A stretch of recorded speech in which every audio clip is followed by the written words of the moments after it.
ഒരു വ്യക്തിയുടെയോ ഒരു കൂട്ടം മനുഷ്യരുടെയൊക്കെ യഥാർത്ഥ സ്വഭാവം മനസ്സിലാകുന്നത് അവർ ഒരു ദുരിതഘട്ടത്തിൽ അല്ലെങ്കിൽ ഒരു സ്ട്രഗിളിൽ എങ്ങനെ പെരുമാറുന്നു എന്നതിന്റെയൊക്കെ അടിസ്ഥാനത്തിലാണ്. വയനാട് ദുരന്തത്തിന്റെ പശ്ചാത്തലത്തിൽ നമുക്ക് ഏറ്റവും ദ്രോഹം ചെയ്യുന്ന, ദുരന്തം ആളിക്കത്തിക്കുന്ന ഒരു കൂട്ടം മനുഷ്യരെ കാണാൻ സാധിക്കും.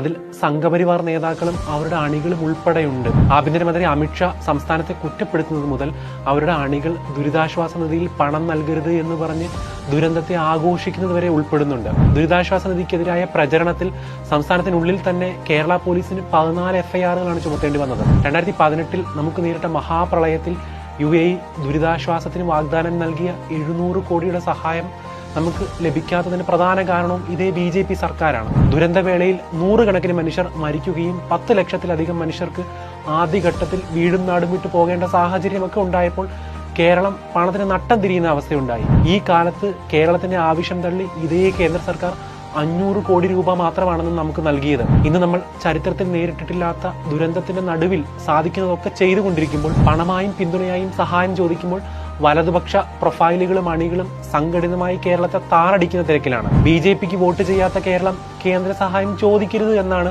പ്രതിപക്ഷം വാദിക്കുന്നത്. കേരളം ഇന്ത്യയുടെ അവിഭാജ്യ ഘടകമാണ്. നമ്മുടെ നികുതി പണം ഇടതടവില്ലാതെ കേന്ദ്രത്തിന്റെ ഫണ്ടുകളിലേക്ക് പോകുന്നുണ്ട്.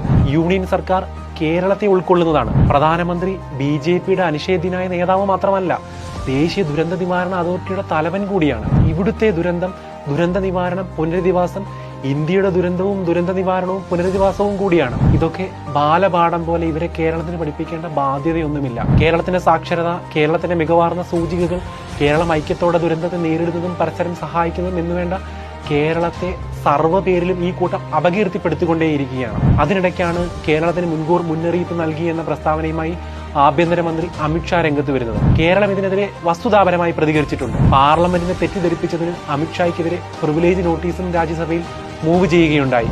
ദുരന്തമുണ്ടാകുമ്പോൾ സഹായിച്ചില്ലെങ്കിലും ഇടപെട്ടില്ലെങ്കിലും പിന്തുണ തന്നില്ലെങ്കിലും ദുരന്തത്തിനിടയിൽ വിഭാഗീയത ഉണ്ടാക്കാതെ, സ്പർദ്ധ സൃഷ്ടിക്കാതെ സഹായിക്കുന്നവരെ തെറ്റിദ്ധരിപ്പിച്ച് മടക്കി അയക്കാതിരുന്നാൽ തന്നെ അതും ഒരു ദുരന്ത നിവാരണമാണ്.